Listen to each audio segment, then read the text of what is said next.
नमस्कार दोस्तों, SSV RKM knowledge is power के मंच पर पुनः आप सभी का स्वागत है। कहा गया है ओल्ड इज गोल्ड, पर क्या ये हर स्थिति में सही होता है? चलिए आज हम तुलना करते हैं इनकम टैक्स की ओल्ड और न्यू स्कीम्स की, जो कि पिछली बार के बजट में वित्त मंत्री ने पेश की थी और वो इस फाइनेंशियल ईयर की रिटर्न के लिए, अर्थात फाइनेंशियल ईयर 2020-21 की रिटर्न जब आप फाइल करेंगे नेक्स्ट असेसमेंट ईयर में, तो उस पर लागू होगी। चयन का जब अधिकार मिलता है तब निश्चित रूप से कंपैरिजन व्यक्ति करता है कि कहाँ उसे फ़ायदा हो रहा है, कहाँ उसका ज़्यादा बेनिफिट है, वो स्कीम वो ऑप्ट करना चाहता है। तो बात करते हैं ओल्ड वर्सेज न्यू स्कीम की। जैसा कि ओल्ड स्कीम के बारे में तो आपको पता ही है कि जो भी रेट्स ऑफ टैक्स पुरानी निर्धारित थी, और पुरानी रेट ऑफ टैक्स जो निर्धारित थी वो मैं आपको बता दूं कि वो 5%, 20% और 30%, केवल 3 ही स्लैब थे। और नई जो स्कीम आई है उसमें ये जो टैक्स रेट की जो स्लैब्स है वो बढ़ गई है। वो हो गई है 5%, 10%, 15%, 20%, 25% और तब जाकर 30%। अर्थात यहाँ इनकम टैक्स की दरों को कम कर दिया गया है। लेकिन ओल्ड स्कीम में जो आप एग्जम्पशंस और डिडक्शंस क्लेम करते थे विभिन्न सेक्शंस में, न्यू स्कीम में कहा गया है कि वो कोई भी डिडक्शंस आप क्लेम नहीं कर पाएंगे। कोई डिडक्शन अगर आप क्लेम नहीं करना चाहते हैं, यानी कि आपको इन्वेस्टमेंट के आप इच्छुक नहीं हैं, तो आप न्यू स्कीम के में जा सकते हैं कंपैरिजन करके।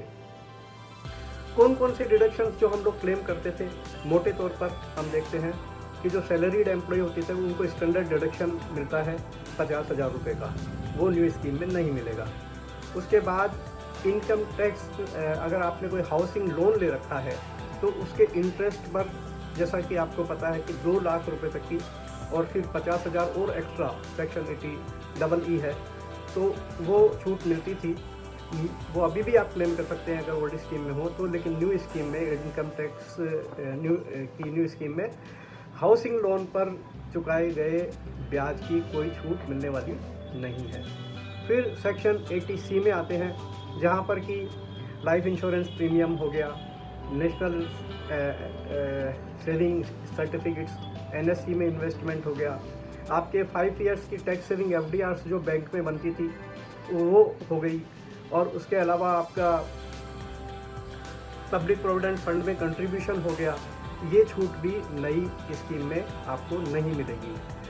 आपने अगर किसी को डोनेशन दिया है जो कि एलिजिबल है सेक्शन 80G में डिडक्शंस के, तो आप पुरानी स्कीम में उसको क्लेम कर सकते थे, नई स्कीम में वो भी क्लेम नहीं होगा। किसी भी तरह का मेडिकल डिडक्शन भी आपको नई स्कीम में नहीं मिलेगा, जो कि आप ओल्ड स्कीम में क्लेम कर सकते हैं।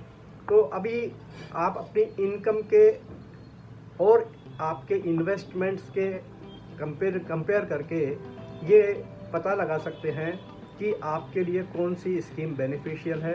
क्या आपको ओल्ड स्कीम में ही रहना चाहिए या कि आपको नई स्कीम में स्विच करना चाहिए।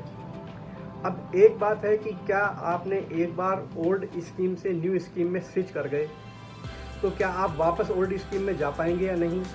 तो इसके लिए CBDT ने एक सर्कुलर निकाला है और उसमें बताया गया है कि अगर इनकम फ्रॉम बिजनेस प्रोफेशन आपकी इनकम में शामिल नहीं है तो आप प्रत्येक वर्ष स्विच भी कर सकते हैं। अर्थात यदि आप इस साल नई स्कीम में चले गए और अगले साल आप कैलकुलेट करते हैं कि पुरानी स्कीम आपके लिए ज़्यादा बेहतर है, तो आप वापस से पुरानी स्कीम में जा सकते हैं, फिर आप नई स्कीम में आ सकते हैं। तो ये जो स्विच कर सकते हैं एक स्कीम से दूसरी स्कीम में, वो तभी कर सकते हैं जबकि आपकी इनकम में इनकम फ्रॉम बिजनेस और प्रोफेशन से आने वाली इनकम नहीं हो। तो ये section 115 BAC of income tax act 1961 की आज हमने चर्चा करी है। आशा है इसमें एक बात और मैं आपको बताऊं कि यदि आपने अपने एम्प्लॉयर को बता दिया है पहले कि मैं नई स्कीम में जा रहा हूं या पुरानी स्कीम में जा रही हूं और या पुरानी स्कीम में ही रहना चाहता या चाहती हूं, तो ये अगर आपने उनको कोई ऑप्शन दिया है तो भी आप इससे बाउंड नहीं होते हैं कि आप अपनी जब रिटर्न फाइल करेंगे तो आपको जो आपने एम्प्लॉयर को बताया है वही स्कीम ऑप्ट करनी पड़ेगी। आपने भले ही एम्प्लॉयर को न्यू स्कीम बताई है, लेकिन आप अपनी रिटर्न जब फाइल करेंगे तो आप ओल्ड स्कीम में कर सकते हैं। एम्प्लॉयर को आपने ओल्ड स्कीम बताई है, लेकिन आप रिटर्न फाइल करते समय अगर समझते हैं कि न्यू स्कीम आपके लिए बेनिफिशियल है तो आप न्यू स्कीम में रिटर्न फाइल कर सकते हैं। तो आशा है कि ओल्ड एंड न्यू रेजिम का ये कंपैरिजन आपके लिए कुछ लाभदायक होगा और पुनः किसी नए एक वीडियो के साथ में हम आप सबके सामने उपस्थित होंगे। तब तक के लिए नमस्कार।